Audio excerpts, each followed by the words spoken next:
incluso he estado en lugares que he dicho, pero cómo el negro norteamericano se pone bravo cuando lo llaman por el color de su piel.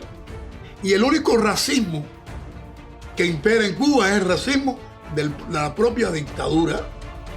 Y Fidel Castro odia al negro. Fidel Castro odió a su pueblo. Siempre. Como también lo odia seguro Raúl y lo odia Díaz Canel. Y yo voy a hacer una aclaración, no voy a hacer que los algoritmos del YouTube puedan censurar estas palabras. Yo digo negro, es mi raza, porque es una raza que existe. Y porque no creo que decir negro sea una ofensa. No era una guerra racial, era una nación. Era una nación buscando su libertad.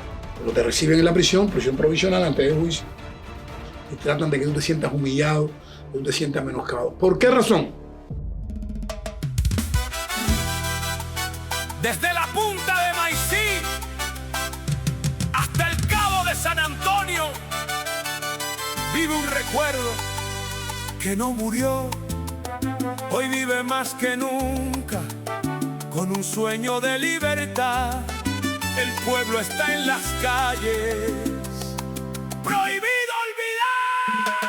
Años de lucha, pasos en silencio, la senda ha sido larga, no comenzó hoy. Las calles son del pueblo, somos el frente de la resistencia. Libertad para Cuba. Libertad, libertad, libertad para Cuba. Bienvenidos a otro episodio más de Prohibido Olvidar. Y como siempre me acompaña mi queridísimo hermano Jorge Luis García Pérez Antúnez. Y quien les habla, Idania Llanes Contreras. Bueno, Antúnez, cuéntame, ¿qué traemos hoy sobre la mesa? Hoy traemos, Idania, un tema bastante controversial, polémico, pero a la vez delicado. Un tema que muchas veces no me gusta tratarlo, porque hay temas que si no se saben enfocar, si no se enfocan bien, si no se interpretan bien, tienden a dividir. Y te lo digo, y se los digo a ellos también, a ustedes que nos escuchan y nos ven, el tema que traemos hoy a este podcast Prohibido Olvidar es el tema relacionado con el racismo. Libertad para Cuba. Bueno, regresando al tema, te decía en la presentación, Idania, que este es un tema que a mí nunca me ha gustado mucho enfocarlo, independientemente de que he sido víctima en disímiles de oportunidades de una política racista por parte de la dictadura castrocomunista.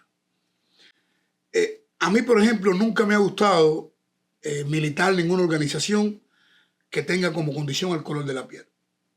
Y dentro de Cuba han habido importantes y destacados movimientos de afrodescendientes, como se dicen ser, y me han invitado a participar en sus plataformas y nunca me he negado.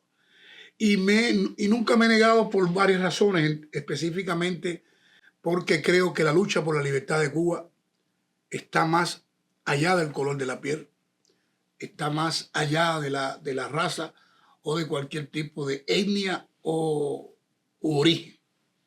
Y creo que en alguna medida, y que respetando a todas las personas que puedan tener un enfoque diferente, a la dictadura le conviene que estemos divididos, negros a un lado, mulatos a un lado, albinos a otros, jabá a otros. Y no es así. Claro, este tema para mí siempre ha sido sensible. Yo vivo acá en los Estados Unidos desde hace 7 años y he tenido un grupo de experiencias un poco desagradables en cuanto al tema racial. Y a veces escucho hay frases y estereotipos que he escuchado que molestan. Por ejemplo, en los Estados Unidos, yo he tenido dificultades allá en un estado, que no voy a mencionar el nombre, en un estado del norte. Estuve en un lugar donde habían personas de la raza negra y hice una mención, ¿no? Que los negros, y alguien me cuestionó. Y yo les expliqué a ellos, el problema es que yo vengo de un país donde al negro se le dice negro y no se pone bravo porque es negro. al jabao se le dice jabao, al gordo gordo y a la flaca flaca. Y nadie se pone bravo. Y esos términos de afro, de moreno, me resultan un poco subterfugio, ¿no? Me refiero un poco oscurantista, y lo veo como un racismo disimulado. Y esas cosas a mí realmente incluso he estado en lugares que he dicho, pero como el negro norteamericano se pone bravo cuando lo llaman por el color de su piel, por negro. Eso es racismo. Es racismo tú negro cuando tú crees que si te dicen negro te están ofendiendo. Te sientes menoscabado, sentimiento de inferioridad. Es racismo tú blanco si tú consideras que decirle negro a un negro lo estás ofendiendo. Te estás creyendo superior. Y yo entiendo en algunas medidas, algunas cosas estas, Idania. Las vivencias que han tenido los negros, la comunidad negra en los Estados Unidos es diferente a la nuestra. En Cuba nunca los negros tuvieron que sentarse a la parte de atrás de los asientos. En Cuba los negros nunca tuvieron el derecho al voto restringido, hasta donde yo tengo conocimiento.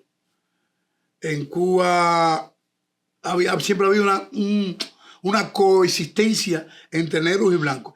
Y el único racismo que impera en Cuba es el racismo de la propia dictadura, que siempre ha utilizado tradicionalmente al negro como escudo, como armas de propaganda.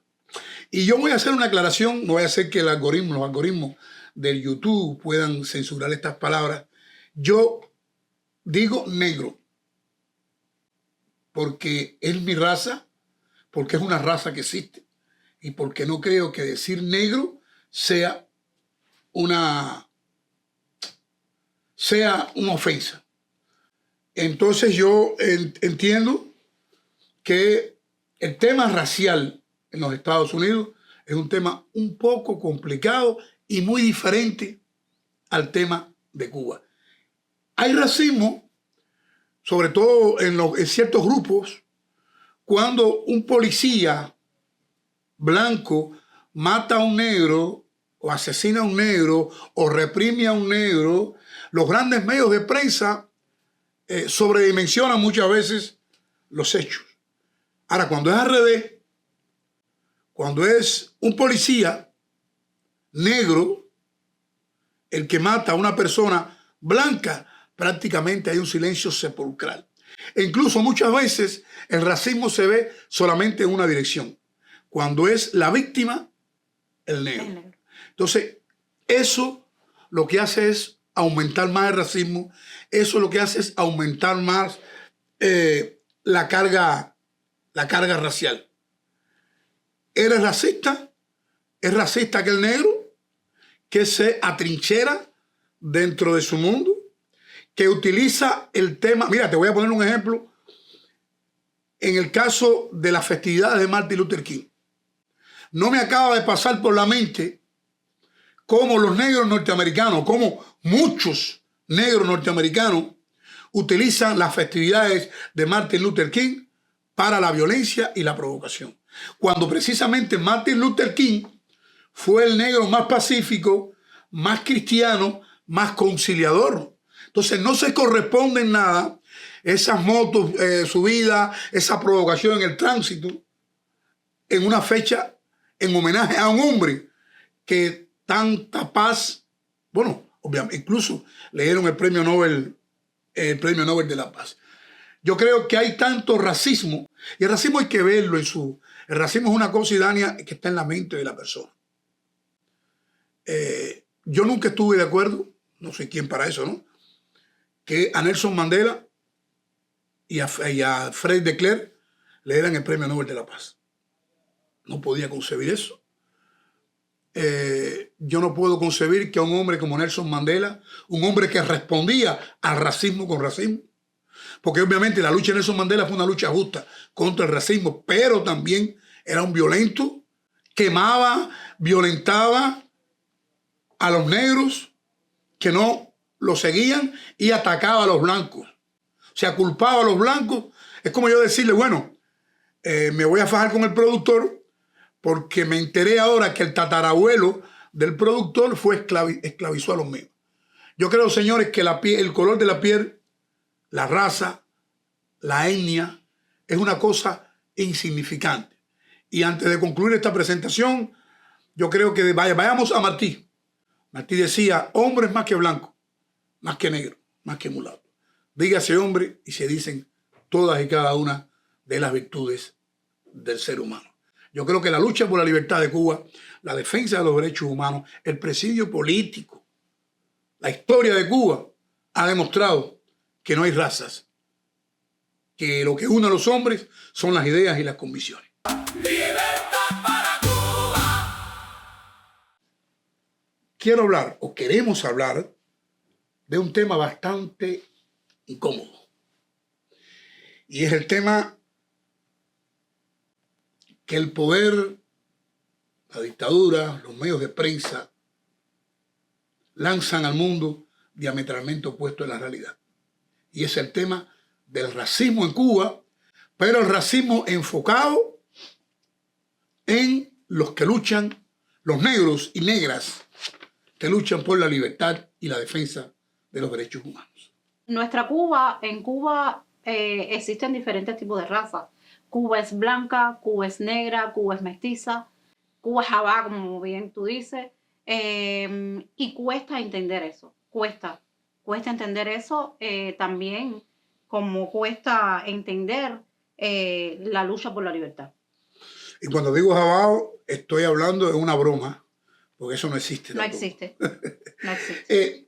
Sí, es lo que tú dices, Dania, y yo creo que una de las pruebas históricas más importantes de eso que acabas de decir ocurrió aquella madrugada del año 1868, el 10 de octubre, día de mi cumpleaños, en el ingenio de Majagua, cuando un Bayardo Bayamés, Carlos Manuel de Céspedes, en un grito patrio, liberó a su dotación de esclavos y los conminó a unirse en la lucha por la libertad. Creo que eso fue un momento referente y un momento que marcó un hito, una inflexión en lo que significa raza, en lo que significa unidad, en lo que significa la fusión y la relación entre negros y blancos por la lucha por la libertad de Cuba.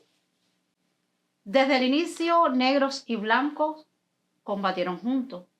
Antonio Maceo, Guillermo Moncada, Quintín Bandera, pero también las mujeres, sus esposas, María Cabral, la esposa de Maceo, Mariana Naranjal, la madre de todos los Maceos. Es decir, estas personas, estos patriotas, estos bayardos tenían familias negras también que fueron a la Manigua Redentora, los apoyaron en la lucha, los apoyaron en sus hogares y los apoyaron con el corazón y con el sustento moral que tanta falta hace. En la lucha por la libertad, Dania, nunca el color de la piel ha sido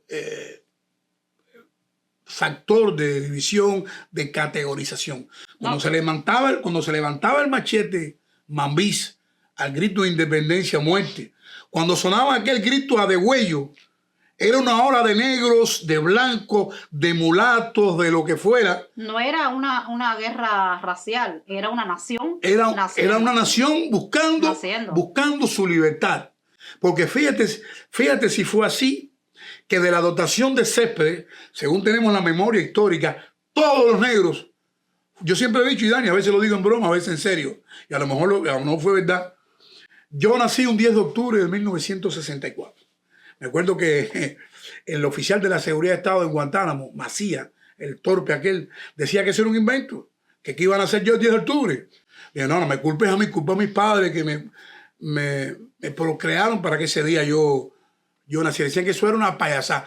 Yo le decía, no, a lo mejor por mis venas corre la sangre de algunos de esos negros que fueron con Céspedes a la Manigua Redentora aquel 10 de octubre. Así que yo me siento orgulloso Primero de ser cubano. Después del color de mi piel y de mi raza. Porque fue la raza de esos hombres que mencionaste. De Maceo, de Flor Combrero, de Quintín Bandera, de Guillermo Moncada y de tantos otros. Porque estamos mencionando solamente algunos de los que pudieron haber ido a la Manigua Redentora. Libertad para Cuba.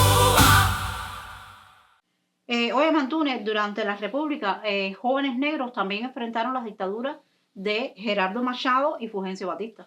Sí. Es que cuando tú ves Idania, mira, cuando tú ves las fotos de la época, que tú ves o sea, las protestas de la escolaridad universitaria, tanto en la época de la lucha contra Machado y contra Batista, ves una presencia tremenda de negros. Pero te voy a hacer una mención de algo un poco curioso. Batista era negro, oye esto, Batista era negro. Y yo no soy defensor de Batista, ni soy seguidor de Fulgencio Batista.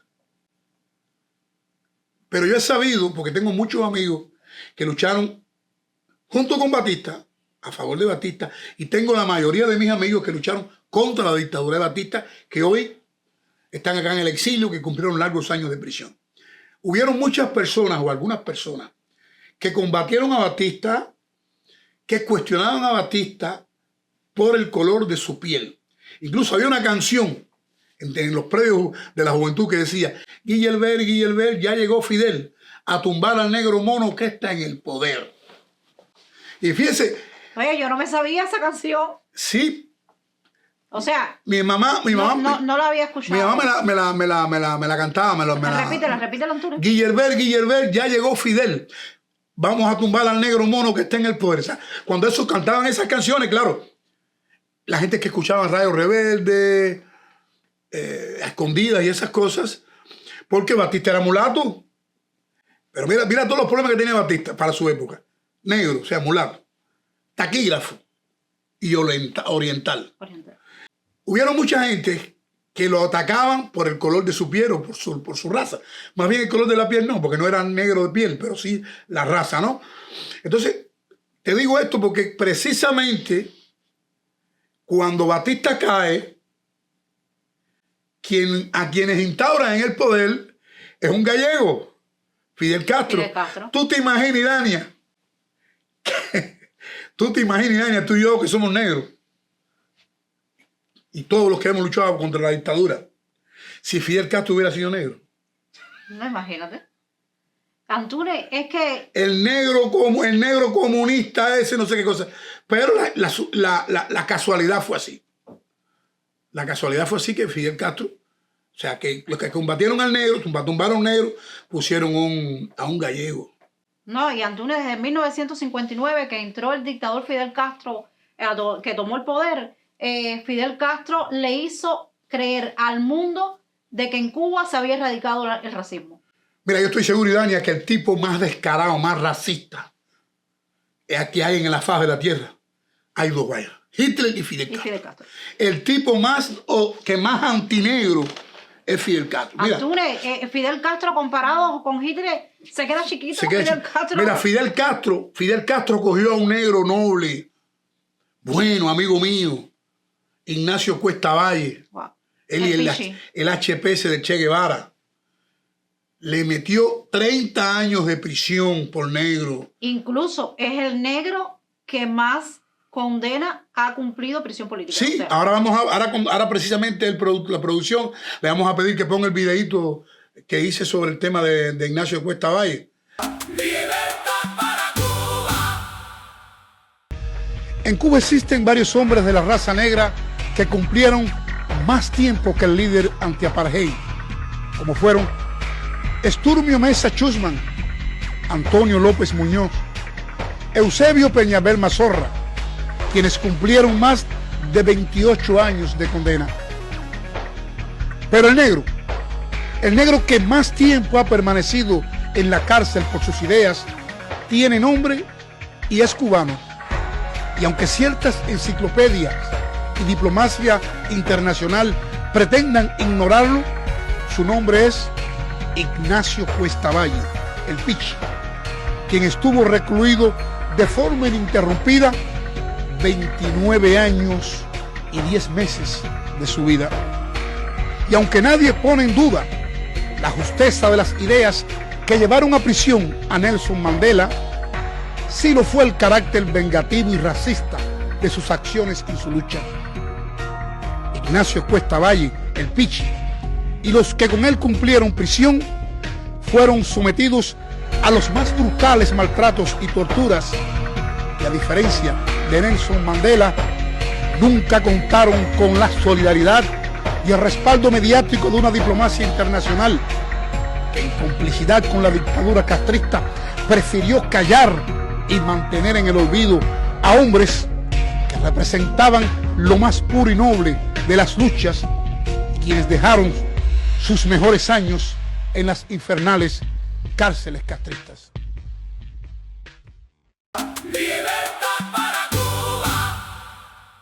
Porque mucha gente que hablan que Nelson Mandela. No, en Cuba hay unos cuantos negros, prietos. Yo le digo a Pichi, usted así es de prieto, es de bueno. Porque tú sabes que el tema del racismo en Cuba, y Dania, nosotros... no es una cosa ofensiva, ¿sabes? Claro. Es algo que nosotros, incluso habían dicho que decía, ¿quién ha visto un negro guapo ni tamarindo dulce? Mi abuela, en paz descanse, cuando se ponía brava con nosotros, los nietos, decía, negro, ni los frijoles son buenos.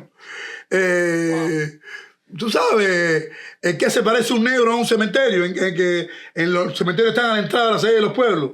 Y el negro, si no la caga a la entrada, la caga a la salida. Pero con amor, sin maldad.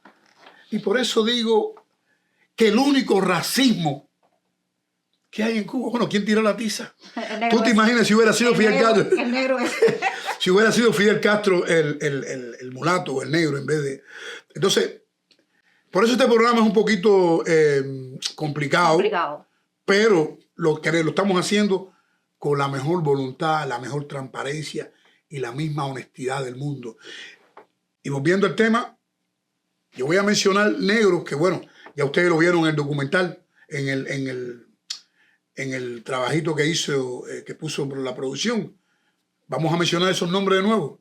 Ignacio Cuesta Valle, 29 años y 10 meses preso. 29 años y 10 meses preso. Eusebio Peñalver Mazorra, más de 28 años preso. El Huesito, que ahora no tengo el nombre, se me fue, pero ustedes lo vieron en el reportaje. Chusma de apellido. Cumplieron más años que Nelson Mandela y en circunstancias difíciles, sin apelar al racismo. Cumplieron mucho más años que el líder de la apartheid. Antonio, la lucha cívica en Cuba ha tenido grandes líderes negros, como es el caso de Oscar Elías Vicé, Manuel Costas Morúa, Jorge Luis García Pérez Antúnez, Guillermo Fariñas Hernández el Coco, Ángel Moya, mujeres que han sido bien reprimidas y bien hostigadas, han cumplido prisión, como es el caso ahora de Donaida Pérez Paseiro, la líder Berta Soler. Pero fíjense una cosa, nosotros no queremos tampoco ahora la competitividad, es decir, resaltar el valor, la valía o el nombre de los negros, significarlo por encima de los blancos. Quiero hacer un acápite. Aclararlo. Lo que pasa es que el tema que estamos tratando es el tema del racismo y es precisamente los negros los que son víctimas de ese. Entonces yo tengo una lista aquí, que si quiero que producción me permita leerla, donde hago mención a un grupo de negras, de mujeres negras, no afrodescendientes, no de color, yo no voy a hablar de morenas, porque yo no conozco esa raza, ni de color. Yo conozco negro o blanco. Negro o blanco. O mulato se pudiera también decir, pero yo no conozco ni afro, esas cosas yo no las conozco. Yo no uso ese tipo Ok. Tenemos a Berta Antúnez Pernet, hermana de este humilde servidor. Tenemos a Marilena Alpiza Lariosa. Tenemos en Placetas a Yaité Diasney Cruz Sosa, una valiente mujer cubana, joven, sufrido el racismo. Tenemos a Caridad Caballero Batista, Cari, Que yo recuerdo, Cari, una mulata, me acuerdo que le decían negra. Cada vez que la arrastraban, negre mierda, le decían. Tenemos a Donaida Pérez Paseiro, que la mencionó hoy Dania. Tenemos a las hermanas Garro, Sonia y Yamilet Garro, valientes mujeres, damas de blanco, expresas políticas ambas. Tenemos, aunque este es hombre, pero bueno, como no lo habíamos mencionado, vamos a mencionar a uno de los líderes, a uno de los íconos de la resistencia de la raza negra en Cuba, Silverio Portar y su esposa también. Tenemos a mi querido hermano Humberto Colás, un negro intelectual, cívico, fundador del movimiento de bibliotecas independientes, actualmente exiliado, una de las mentes más preclaras y agudas que ha dado la oposición y la intelectualidad cubana. Tenemos a Loreto Hernández García, actualmente preso político. Tenemos a Guillermo Fariña Hernández, premio Sáharo a la libertad de conciencia y significar que se encuentra dentro de Cuba, dando la batalla dentro de Cuba. Un hombre que ha protagonizado innumerables huelgas de hambre. Algo muy importante, Antúnez, que nunca se cuenta. La resistencia cubana no es solamente individual, también es familiar. En efecto, tú tienes razón. Muchas veces creemos o se cree de que la represión se limita o no va más allá del opositor, del activista, del periodista independiente, del expreso. No, eso engloba a toda la familia. Y cuando es un tema tan sensible, tan delicado como es el tema del racismo, engloba a la familia completa. Entonces, cuando vemos el racismo contra Damaris Moya, no podemos verlo contra Damaris Moya. Tenemos que verlo también contra su familia. Porque cuando decían a Damaris negra mierda, se lo decían refiriéndose a la mamá, a la abuela, al papá. Cuando a Cari Caballero Batista le decían negro mierda, se lo decían en presencia de su hijo negro, de su esposo negro. Cuando a Reina Luisa Tamayo Danger le gritaban improperios raciales, se lo gritaban a sus hijos, a sus nueras e incluso a su asesinado hijo. Cuando a ti misma, a mí misma, que te gritaban p***, que te gritaban negra de mierda, que te gritaban todas esas cosas que gritan ellos, se lo estaban gritando a todos los miembros de tu familia. Quiere decir que el racismo, el ataque racial, el hostigamiento racial del régimen cubano o régimen castrista va más allá del activista en sí, sino engloba y afecta a la familia, porque es un mal, es un ataque deliberado. Antúnez, recuerdo en intrusión policial en Santa Clara, el segundo jefe de la unidad, que no recuerdo en este momento el nombre porque son muchos los años, nos arrestaron, no sé en qué protesta fue que nos arrestaron, de las tantas veces que eso era toda la semana. Ese oficial nos gritó un día, negra. Claro, cuando ellos nos arrestaban, nos cogían por el pelo, ya estábamos todas despeinadas, gritando, qué sé yo, negra, le vamos a decir a Obama que te manda un peine. Todas esas cosas nos gritábamos nosotros. Sí, te lo gritaba. Sí. Es que... A Damaris, a Iris, a mí, a todos. Es que el racismo es un mal endémico de la dictadura. Cuando la dictadura castrista se pone a decir de que la revolución cubana es hecha para los negros y nosotros vemos la nomenclatura, los nombres y los rostros de los miembros del Comité Central, del Consejo de Estado, y vemos muy pocos negros. Cuando nosotros vemos que el destino de los negros en Cuba es la prisión, que el más del 98% de los reclusos son de la raza negra. Prisiones, y estadísticamente no te puedo decir cuando tú vas a un sanatorio de locos. Sí, pero la además mayoría de eso, son negros. Y hay una cosa que es bueno destacar. O sea, miren, para que ustedes vean el destino que tienen los negros en Cuba. Es decir, los negros son los más reprimidos en una manifestación. En una manifestación. Pero sin embargo, son los negros los represores de primera fila. Exactamente. A los que utilizan para golpear. Para golpear. Fíjate para que tú veas eso. Cuando tú estás en una prisión, los guardias que te golpean directamente. Cuando estás en una manifestación fuera de la cárcel, los primeros que te reprimen, las brigadas especiales, eso mismo te iba a decir son ahora, negros, me lo quitaste de la mente. porque ahí denota no solo la discriminación, La discriminación. sino el poco respeto aquello es un sistema racista. Y la mayor prueba del racismo en Cuba es que el régimen castrista no permite el debate racial. Es decir, Antonio, pero ¿qué van a permitir si no tenemos libertad de expresión? sí, pero es que ellos, claro, porque ellos dicen que la revolución fue hecha para los negros, que en Cuba hay igualdad racial. Entonces, yo estoy en Estados Unidos, yo estoy convencido de que si el productor y yo, que es blanco el productor, bueno, lo aparenta, por lo menos aparenta ser blanco, vamos a buscar un centro de trabajo y al productor mío lo emplean y a mí no me emplean. Pero yo me da por pensar de que a él lo emplearon por el color de la piel y que a mí me negaron por la misma razón. Yo estoy seguro que en los Estados Unidos, o sea, en los Estados Unidos hay leyes.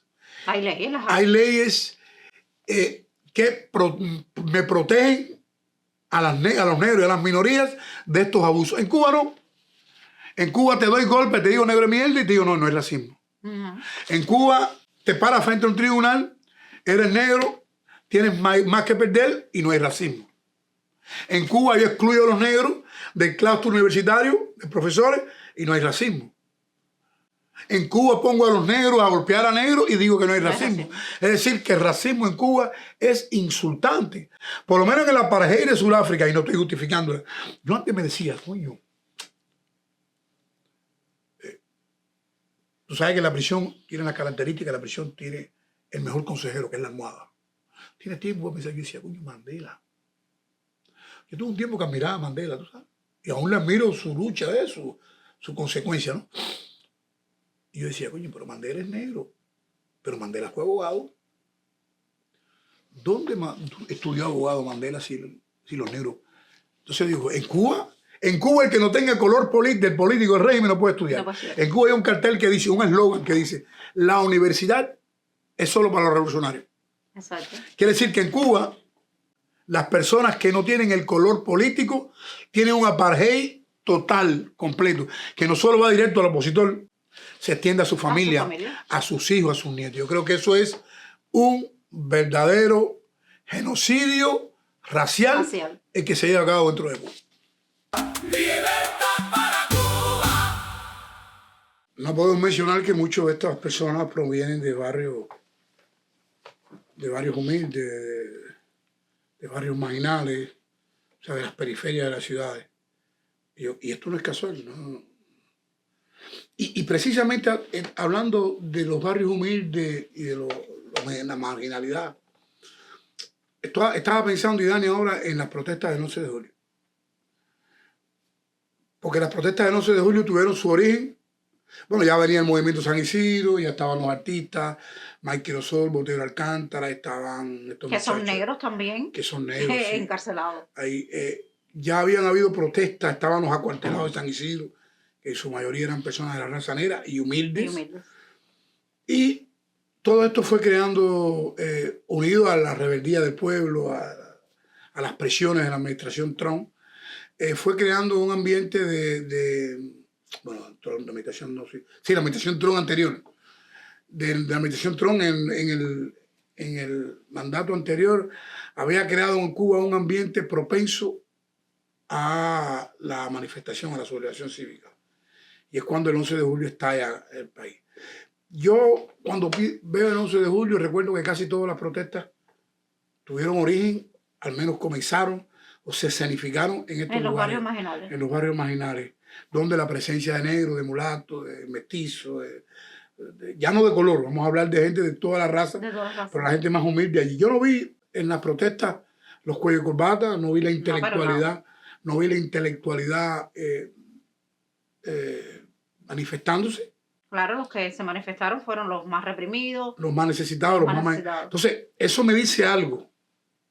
Eso nos dice que los reales potenciales del cambio no son las organizaciones, no son la oposición militante, que aunque jugó un rol importante, sino precisamente la expresión popular del pueblo. Y aunque muchos digan, paradójicamente, aunque muchos digan que aquello fue espontáneo, sí es bueno decir que ahí estuvo el trabajo de años de lucha, de años de proselitismo. Ahí estuvo el trabajo de Marta Beatriz de Cabello, de Oscar Elías Vicey, ahí tuvo el ejemplo de Osvaldo José Payá Sardiña, de la Coalición Central Opositora, del Frente a la Resistencia, de UNPACO, del Movimiento Cristiano de Liberación, del Foro Antitotalitario Unido, de las Damas de Blanco. Todo eso fue algo que fue dando un ejemplo e incitando moralmente a los cubanos a protestar. Porque estas personas y otras que no he mencionado, la Alianza Democrática Oriental, el Movimiento Cubano de Reflexión, fueron personas que desfilaban, que caminaban, que luchaban, que marchaban en tiempos en que casi nadie lo hacía. Se había creado el sendero ya. Entonces, exactamente, fueron estos y otros tantos grupos los que trazaron la senda por la que se manifestaron estos muchachos del 11 de julio. Creo que las protestas del 11 de julio, o el 11J, como se conoce mucho, en muchos lugares, ha sido la expresión más clara, más viva, más inequívoca de la fuerza que tiene el cubano de a pie, la base, la sociedad, los estratos más vulnerables y más inferiores de la sociedad en cualquier movimiento, y pasarlos por alto puede ser catastrófico. A veces se habla de negociaciones, a veces se habla de procesos de transición, a veces se habla de proyectos y no se tiene en cuenta a los más importantes referentes y protagonistas del cambio, que son estas personas de barrio, que son estos muchachitos, que son estas personas desconocidas. Que nadie habla de ellos. Que nadie habla de ellos. Pero fíjate, muchas veces, claro, muchas veces no se mencionan porque se olvidan. Muchas veces no se mencionan a exprofeso, porque preferimos fijarnos en los rostros más conocidos, en los nombres más notables.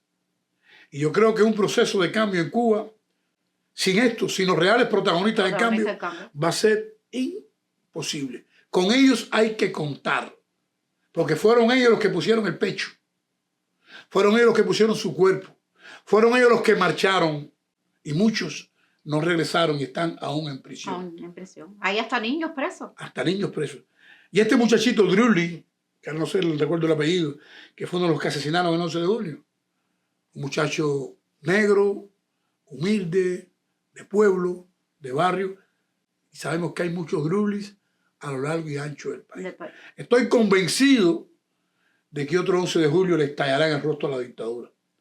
Estamos convencidos de que una nueva rebelión popular va a estallar dentro de Cuba. No muy lejana. Y no muy lejana. Oye, y qué bien sería que pudieran ver precisamente a colación con el tema que estamos tratando.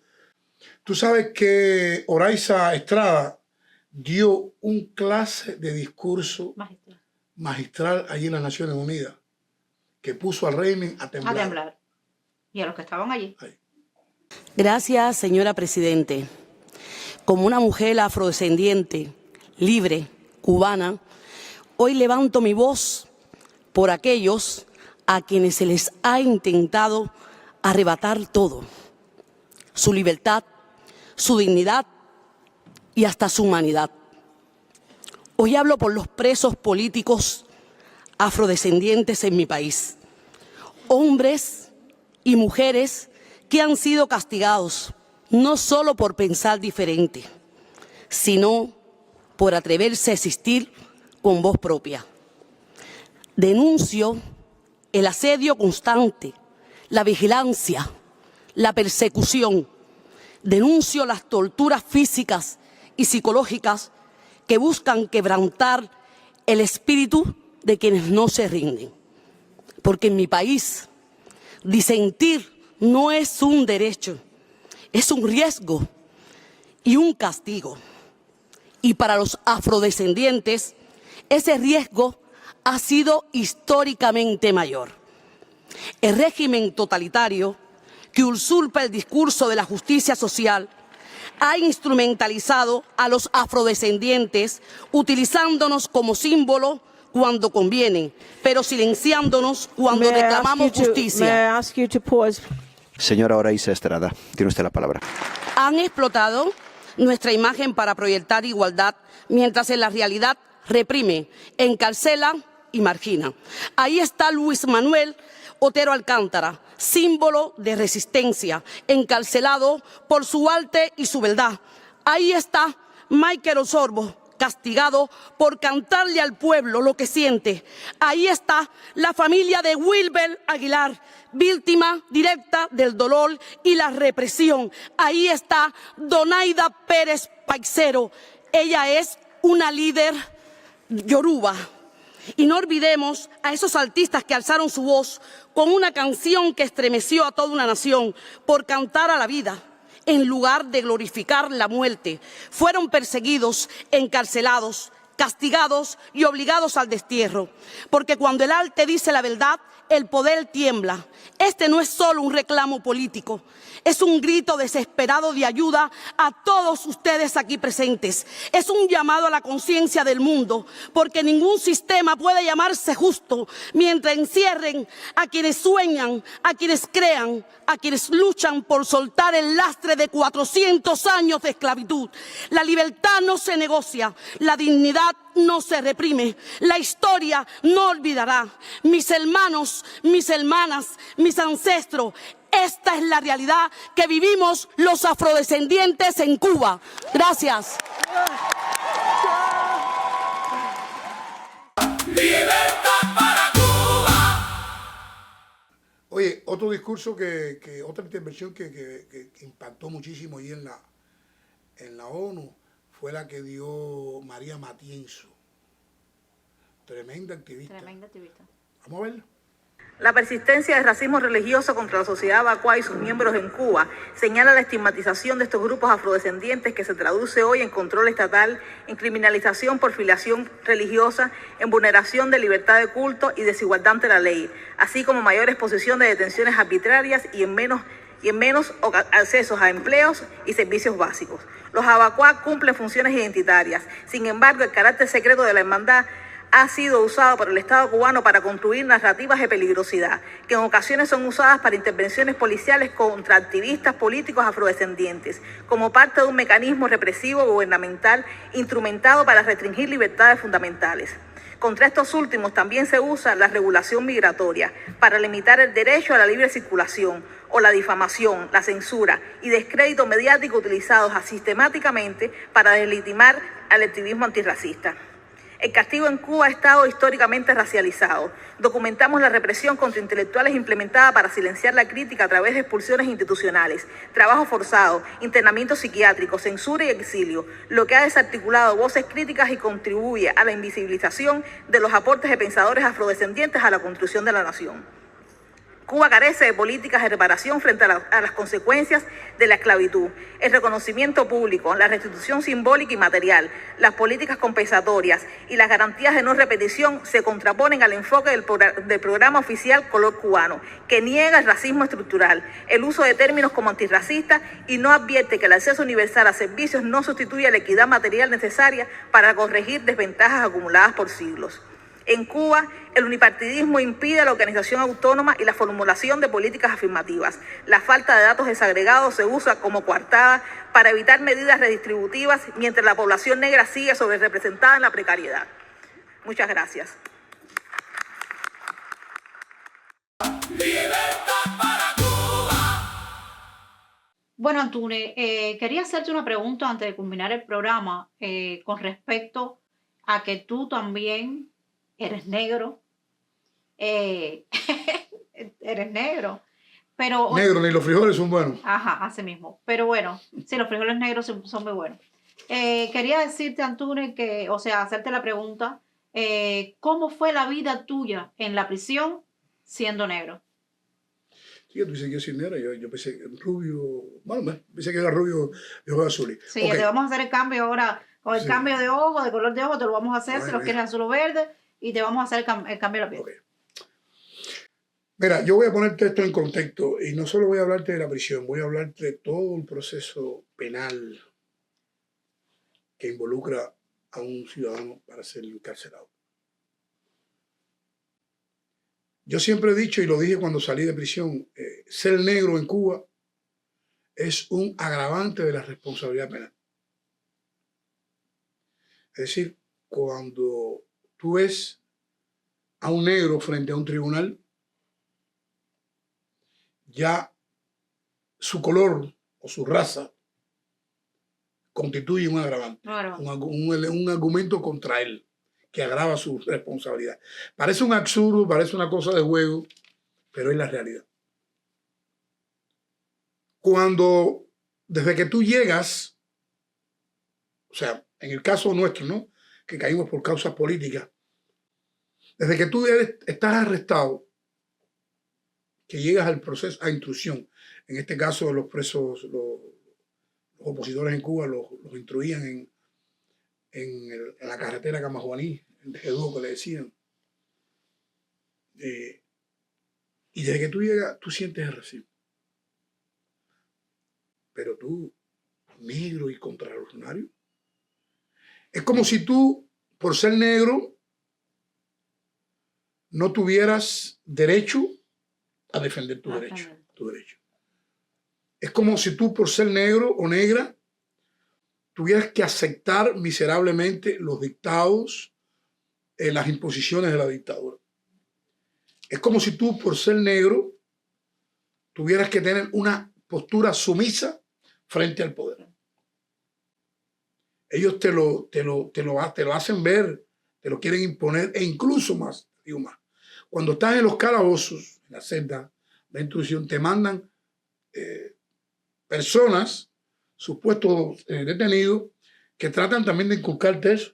Coño, pero qué raro tú, negro, diciendo con la revolución, para hacerte sentir mal. Cuando llegas a prisión, igual. Cuando te reciben en la prisión provisional antes del juicio, también los militares que te reciben hacen esa diferencia contigo y tratan de que tú te sientas humillado, que tú te sientas menoscabado. ¿Por qué razón? Entre otras, porque en el caso mío, que no estuve en el ejército de Batista, ni me quitaron ninguna propiedad, ni nada por el estilo, ni mi familia estuvo alzada en el Escambray, ojalá hubieran tenido el coraje para hacerse en el Escambray de mi familia. En el caso nuestro somos hijos de esa revolución, según ellos. Nosotros fuimos adoctrinados en esa mentira. Nos enseñaron desde niño en la escuela, sobre todo en la escuela, que esa revolución había hecho para los negros, que antes los negros tenían que limpiar zapatos y que los negros solo eran personas en el socialismo. Con toda esa propaganda permanente.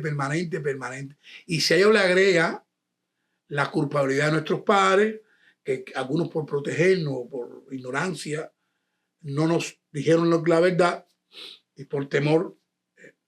Entonces, todo eso se va. Cuando tú llegas a la prisión, llegas con ese estigma. Tú sabes que además de la sanción, de la acusación que tienes esa confrontación de prejuicios contra ti.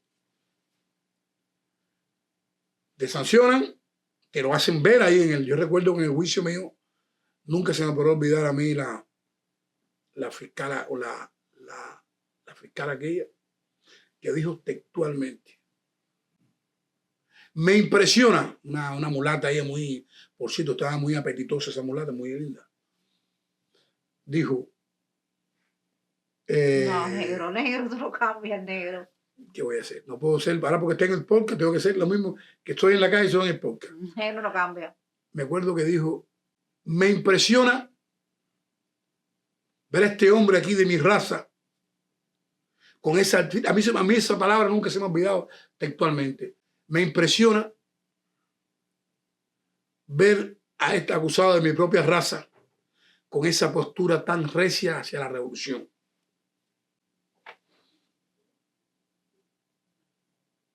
Con esa que le hemos dado la oportunidad para que se arrepienta y manifiesta como único arrepentimiento el no haber dado ese paso antes. Juicio 20 de mayo del 93 en Santa Clara. 2000. Porque, no, del año 1993, porque yo tengo dos causas. La causa número 4 del año 90 por propaganda enemiga oral, y después, en otro que tengo que contarle la evasión y todo demás, que me sancionaron el 20 de mayo del 93 en la causa número 5 de ese mismo año por delitos de propaganda escrita y todas esas cosas. O sea, me hicieron 2 causas. Que le hemos dado la oportunidad para que se arrepienta y manifiesta con único arrepentimiento no haber tomado esa postura antes. Estaban en el juicio ese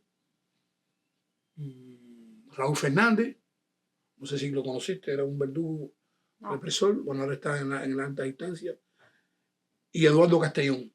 No. Tampoco. Ya sabía que la condena mía era. Allí cogieron. Ahora tú me preguntas a mí cuánto pasé. Yo primero te voy a hablar de otros que pasaron más que yo. Porque hablar de uno es difícil. Sí, es difícil, pero quisiera que me contara. Jesús Chambers Ramírez, el preso político más rebelde y vertical que conocí, con unos principios tremendos. Recuerdo que Jesús Chambers Ramírez lo golpeaban, le decían esto es por negro y gusano, y lo arrastraban por todos los pasillos. Tenemos el caso de Francisco Herodes Díaz Echemendía, al que tú conoces, has tenido contacto telefónico con él, lo has ayudado bastante y lo has apoyado. Francisco Herodes Díaz Echemendía le daban una paliza todos los jueves, durante 3 años, jueves por jueves. Un negro prieto, pobre, sin familia, estaba preso por propaganda enemiga, había sido consomol leninista y toda la pila de basura esa, pero bueno, rompió con la dictadura. Y le dan una paliza en Boniato durante 3 años en Boniatico, la prisión Boniatico, que es el mayor rigor de Boniato allá, porque querían obligarlo a gritar viva Fidel. Y nunca lo lograron. Estuvimos juntos después en Guantánamo, un negro buenísimo. Tenemos a Juan Bruno López Vázquez, tremendo tipo. Este tipo ha sido uno de los tipos más duros que he conocido. Virgilio Mantilla Arango, lo que con Virgilio tienen que ellos a nivelar, porque Virgilio sí, como decimos los cubanos, se faja. Virgilio no se da golpe. Pero eso ha sido, le tiran delincuentes para arriba con armas para que lo pinchen, para que lo agredan, para que lo maten. José Antonio Frandín Cribe, este mulato bueno, santiaguero. Leoncio Rodríguez Ponce, imagínate tú que Leoncio Rodríguez Ponce lleva casi 40 años preso, sumido en el ostracismo por parte de organizaciones que se dicen defensoras de los derechos humanos y realmente miran a un lado ante una situación como esta. Tenemos a Conrado Galindo Sariol y tenemos a Mola Porro. En el caso mío, yo tengo algunas anécdotas que contar. En el año 98, cuando la visita de Juan Pablo II, logramos plantar en la prisión más de 250 hombres. Néstor Rodríguez Lobaina, este humilde servidor, Echemendía, el difunto Juan Carlos Herrera Costa. Y yo recuerdo que nos llevaron para intrusión. Y esta ha sido una anécdota que yo siempre la cuento porque esto es de la expresión del racismo. Cuando me hago una oficina, veo un negro prieto, tan prieto como yo, pero claro, comunista, militar y vestido de militar. Y es así porque son hasta cómicos. Ellos cuando quieren se hacen los cómicos. Digo, ¿qué pasó? ¿Tú eras Antuni? ¿Y qué pasó? ¿Tú eres negro? Sí. ¿Y tú también? Dame agua. El guardia le tuvo que dar la paz. Eso era una filmoteca. Una firma, y como decimos, ay, chicos, si a mí me dijeron que tú eras... Yo nunca pensé que cómo tú vas a ser negro y ser tal contrarrevolucionario. ¿Y cuál es el problema? Coño, negro, si tú y yo tenemos que besar el piso por donde pasa nuestro comandante. Le dije, mire, señor, o como se llama usted, se llamaba, ¿cómo se llama este negro que salta? Sotomayor. Ese se llama Sotomayor también. Dice, mire, yo no sé si usted tiene, yo no sé usted. Yo no tengo que pisar el piso por donde pase ningún Fidel. Eso lo hace usted que tiene alma de miserable y de alma de sumisa. ¿O es que los negros no tenemos derecho a defender nuestro derecho? Uno lee tantas cosas que ahí sí se alteró de verdad, tuvieron que traerle agua. Cada vez que nos golpeaban, negro de mierda. Negro. Si había una represión contra los presos políticos, contra nosotros era mucho mayor. Porque nosotros le destruíamos a ellos su propaganda, su arma. Cuando en la visita del Papa Juan Pablo II, Ellos hicieron todo lo posible, nos escondieron a casi todos los negros del listado, presos políticos, para no ser escarcelados. Y yo ahora, pensando esto, pienso en los que están presos ahora. Exacto. Pienso en Luis Manuel Otero Alcántara, negro, de barrio. Pienso en Michael Osorbo, Michael Castillo Osorbo. Michael Castillo Osorbo tiene un premio Grammy y está preso en Cuba. Otero Alcántara fue varias veces significado como una de las grandes personalidades del mundo. Está preso en Cuba. Entonces, son personas mucho más jóvenes que nosotros, mucho más jóvenes que yo. Según los planes de la dictadura, nosotros los negros ahora tuviéramos que estar sumisos. Y no lo son. Pienso en Loreto Hernández Garcido, Naida Pérez Paseiro, que está siendo víctima de una política totalmente racista contra sus personas. Mi hermana Berta Antunes, que fue mi sostén, mi guía, mi apoyo durante mis años de prisión, me contaba la política cruel y racista siempre contra su persona. Pero yo creo, y ya finalmente, Idania, quiero como negro prieto, que no soy tan prieto, yo creo. No, tú eres rubio. Más o menos como tú me ves, productor. Eso es problema visual. Mira, yo quiero dar un mensaje claro. No permitamos que nos dividan. Y si una de las cosas ha logrado que la dictadura sufra, es que nosotros, los opositores cubanos, más allá de raza, más allá de color, más allá del lugar, sí, porque también está el racismo, contra que los orientales, que los palestinos. Exactamente, el racismo que hay en La Habana, que los orientales antes no podían viajar a La Habana. No caigamos en eso. Seas oriental, seas negro, seas lo que sea, todos tenemos que estar juntos en una misma lucha. Porque esa tonfa que levantaba a Pedro Pérez o el abusador de Santa Clara que te arrastraba a ti o a Iris, es la misma tonfa que allá en Holguín golpeaba a Cari, que allá en Bane golpeaba a Reina Luisa, que allá en La Habana golpea a los Otero Alcántara o Michael Osorbo, que es la misma tonfa que golpea a Donaida y a Loreto allí en Guamajal, que ese mismo odio que tienen contra estos presos que estamos mencionando fue el mismo odio que aplicaron contra Jesús Chamber, que aplicaron los españoles contra Antonio Maceo, contra Quintín Bandera, y es el mismo odio que quieren separarnos. Y aunque este programa lo hemos dedicado a hablar sobre el racismo en Cuba, esto es para condenar a ese régimen racista nombrado Castro Comunismo. No es para cuestionar problemas de colores y de razas en Cuba. Así que yo no tengo más nada que decir en este programa. Si hemos omitido algo o a alguien, ruego que nos disculpen. Nuestras disculpas. Lo puedes comentar ahí en el canal, o lo puedes comentar en las redes sociales, cualquier opinión al respecto. Aceptamos críticas, aceptamos cuestionamientos. No creemos que tenemos la verdad absoluta. Pero sí tenemos una cosa. Tenemos la vivencia que hemos sufrido ambos, represión política y represión racial. A ambos nos han gritado negros de mierda. A ambos nos han ofendido nuestros seres queridos que ya han muerto. Porque cuando te cagas en la madre de un opositor, te estás cagando en la memoria de los abuelos. Cuando tú lo dices negro de mierda, le estás diciendo negro de mierda a la abuela, al tío, al padre, a tus hijos. Y cuando estás indignado porque no nos doblegamos ante la dictadura y porque no aceptamos que como negros nos utilicemos, nos están odiando. Así que nosotros sí queremos una patria con todos y para el bien de todos. Pero sí, ustedes que nos discriminaron, ustedes que nos abofetearon, ustedes que nos arrastraron, ustedes que asaltaron nuestras casas, ya no hablo de los negros, que estamos hablando de la casa de cualquier cubano. Tú que nos reprimiste, que nos llevaste a la cárcel, que escupiste nuestros cuerpos.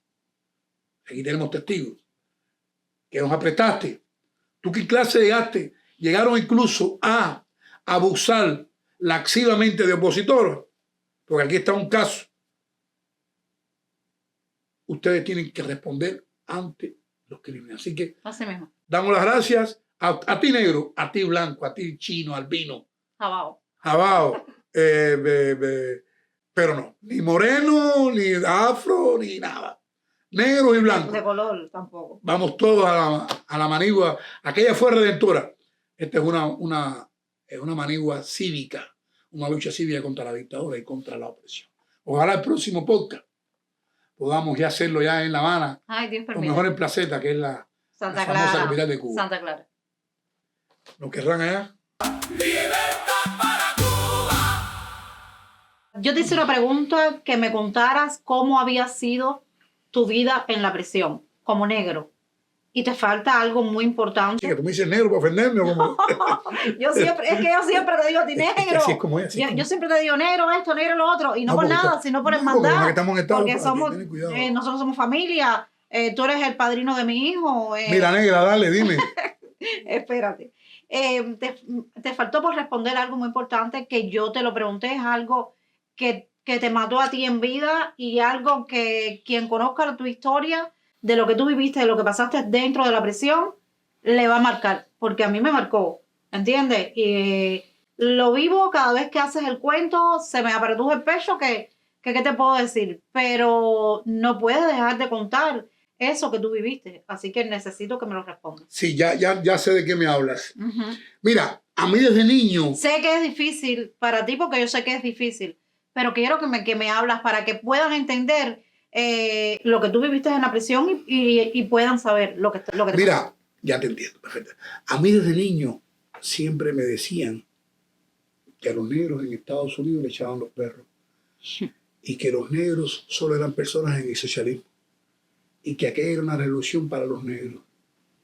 Yo digo, bueno, tú negra para Estados Unidos. Ah. entonces, imagínate tú, pero hay dos anécdotas que siempre a mí, bueno, entre tantas otras, ¿no? 14 de octubre del año 1992. Yo me había evadido de la cárcel. Yo estaba en una huelga de hambre con Lenin Córdoba García. Y la dictadura creyó que trasladándome para un campamento me iba a poner a trabajar y toda esa bobería. Y me fui el mismo día. Mi mamá había enfermado en esos días y la dictadura me había dicho de que no podían llevarme. Tenía unos 10 o 15 kilómetros de mi casa. Y yo dije, bueno, déjame la verla porque yo sé que le queda poco de vida. Y yo me bajo del lugar. Y cuando me bajo del lugar, hice algunas cositas en el camino. Me entero, o sea, me bajo del lugar y me acerco a la casa, no pude verla. Y allí me entero que altos oficiales de la policía política, Boris y Luis Arriba, Eduardo Castellón, ya no recuerdo que otros, fueron al lecho de moribunda de mi madre y con revólver en mano la combinaron a que me entregara. Señora, si no entrega a su hijo le damos un tiro. Le hemos dado órdenes a los guardafronteras. Tu mamá en el lecho de muerte. En el lecho de muerte. Yo eso me entero después. Pero bueno, ese no es el tema que estoy tratando. Pero bueno, quiero llegar a lo que vamos a contar sobre el tema del racismo. Pasa todo aquello, me arrestan, todo aquello. 12 horas estuve, 7, 8 horas. Vamos. El día siguiente, en horas de la mañana, cuando soy capturado, yo estoy, la persona que me oculta, yo no voy a decir todavía su nombre porque todavía no ha muerto, que me oculta en un lugar, dentro de un escaparate. La policía, el perro que viene con la policía marca el escaparate. Yo veo que se hace un silencio completo y al rato siento que una llave abre la puerta y me introducen el perro dentro del escaparate. Y cierran el escaparate. Y el perro comienza a darme dentelladas a mí por todas partes del cuerpo. ¿Te empezó A dar dentelladas, a morder. a morderte? Para que entiendan. Abren el escaparate y comienzan a golpearme. Yo empiezo a golpearlo también a ellos porque no me voy a quedar dado. Y me dieron una golpiza atroz, la sangre que ellos, mano. Los perros me mordieron por todas partes de los pies, las nalgas, todo me mordieron. En su cuerpo tienen las marcas. Tengo las marcas, marcas que siempre he dicho que estoy presto a presentarlas ante cualquier autoridad en el mundo. ese hecho marcó, porque no tuve que ir a Estados Unidos, como decían ellos, no tuve que ir a Sudáfrica, no tuve que ir a Haití, no tuve que ir a ningún lado, y allí en Cuba me lo hicieron. Me golpearon brutalmente, me echaron los perros, me asusaron los perros. Y no solo me lo asusaron, sino que además ellos se rieron de eso, se vanagloriaban de eso, e hicieron alardes de fuerza con eso, con ese perro. Hubo otro acontecimiento que también me marcó a mí. El 5 de agosto del año 2013, durante mi primer viaje al exterior, yo llego al aeropuerto, mi esposo y yo llegamos al aeropuerto. Y cuando nos salimos del avión, yo veo un policía, dos policías, yo veía a la policía y le dije al policía, señor. Y yo miro para atrás y no veo más nada detrás. Digo, vamos a estar mirando, vamos a lo que está hablando por teléfono, por un poquito. Usted, yo. Y este cuento siempre lo hago y se lo hago a la prensa porque a mí, yo nunca, en Cuba me asusaron perros. En Cuba me decían Nietzsche, negro, no sé qué, contrarrevolucionario, mono. Hacía rato que no escuchaba. Entonces, por primera vez en mi vida, me dijeron negro en el país donde, según la propaganda comunista, asusan perros, donde los negros no tienen derecho. Entonces tengo esas dos vivencias. En Cuba, me decían de que en Estados Unidos me echaban los perros. Yo no tuve que salir de Cuba para que me echaran los perros. Me lo echaron en la Cuba comunista, en la Cuba antirracial, en la Cuba de justicia, en todas las basuras aquellas. Y sin embargo, aquí me trataron por primera vez señor. Yo tengo también a mi hija que nació en este país. Por eso tengo mucho cuidado y mucha gente me critica y dice, no, pues está adoctrinando a la mía. Sí, también yo la estoy adoctrinando. Pero la estoy adoctrinando en la verdad, porque mi hija es negra prieta. Y mi hija, en las escuelas aquí que están penetradas por la izquierda, le van a tratar de inculcar de que la revolución cubana, de que los negros, ¿no? Y mi hija tiene que saber, a lo mejor yo no estaré vivo para eso, pero mi hija tiene que saberlo, que en Estados Unidos, el país que tanto los comunistas atacan, mi hija nació, recibió atención médica de forma y no le cobraron nada. Sin embargo, en la Cuba de Castro, en la Cuba de justicia, en la famosa revolución castrista, mi hija le negaron la atención médica, mi hija le negaban las vacunas, mi hija las expulsaban de los hospitales. Y si hoy estoy en este país, al que me vi forzado a salir fue precisamente para salvar su vida, porque la famosa revolución cubana me la sacaba de los hospitales, me la negó el derecho a hacerse ciudadana cubana.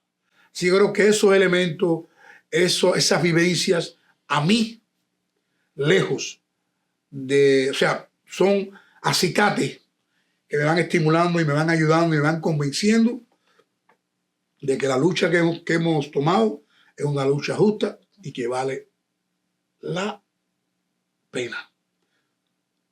La mordida de los perros, una de las cosas más desagradables que he sufrido, pero las llevo como un trofeo de guerra, las llevo como algo importante, las llevo como una prueba inequívoca, para si algún día la mente se me va a borrar, o me quiero volver loco, o me baja el comunista, como decimos, me inyectan el comunista. Todo lo demás menos eso, por favor. O me inyectan los comunistas. Yo digo, pero se me enturen. Mira las nalgas, como las tengo. Toma no. Mira los machitazos que tengo aquí. No. Recuerdo a mi madre, me mataron a mi madre, me asesinaron a mi madre. Entonces, o sea, son recuerdos, son golpes, son vivencias, son cosas que solamente lo que lo hemos vivido, lo que los hemos sufrido, lo tenemos ahí presente. Seguro. Yo sé que no hay sistema perfecto. Yo sé que Estados Unidos no es un sistema perfecto. Yo sé que tiene sus problemas, pero realmente es el sistema democrático más justo, más incluyente, más transparente que hay. Y la dictadura Castro comunista, y con perdón a todas las personas que han vivido otras dictaduras, yo creo, y lo digo yo en responsabilidad, El tipo más sinvergüenza, más HP, más despreciable que ha tenido la historia de la humanidad se llama Fidel Castro. Fidel Castro. Y el sistema más cruel, más opresivo, más criminal, más racista, que es el tema del programa, es el sistema castrocomunista. Así que tú que estás viendo este podcast o este episodio, que quizás que estés leyendo otras cosas o otra visión en los periódicos, en la prensa, no te dejes engañar. Que detrás de esa propaganda, detrás de esas imágenes, detrás de esa supuesta justicia social, hay todo un cementerio de miles y miles de cubanos que han tenido que morir. Y Fidel Castro odia al negro. Fidel Castro odió a su pueblo. Siempre. Como también lo odia seguro Raúl y lo odia Díaz-Canel. Así que nada, y vamos a concluir con una frase de Martiana: hombres más que negros, más que blanco, Más que blanco. más que mulato. Así que el objetivo de este programa no es para separar, no es para dividir. Y me siento orgulloso de que por la sangre de mis venas corra la misma sangre que corrió por las venas de Quintín, Quintín de Bandera. un Flor Combrel, de una Mariana, de un Antonio, de un José Maceo, en fin, de todos esos dignos patriotas que lucharon por una Cuba libre.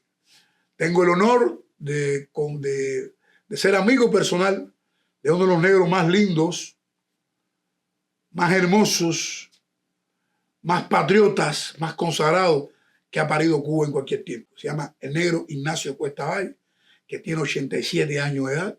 Pronto lo tendremos aquí en Pronto nuestro lo tendremos programa aquí. Prohibido Es el Cuidar. negro que más prisión política en el mundo ha cumplido. ¿Para qué les cuente a ustedes cuál fue su encontronazo personal con el Che Guevara y cuánto sufrió? ¿Cuánto sufre un negro en una cárcel castrista y más en aquellos tiempos? Porque la memoria es resistencia. Porque la verdad no se puede borrar. Y esto es Prohibido olvidar. Desde la punta de Maicí hasta el cabo de San Antonio, vive un recuerdo que no murió. Hoy vive más que nunca con un sueño de libertad. El pueblo está en las calles. Prohibido olvidar. Años de lucha, pasos en silencio. La senda ha sido larga, no comenzó hoy.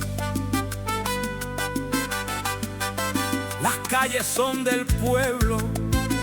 Somos el frente.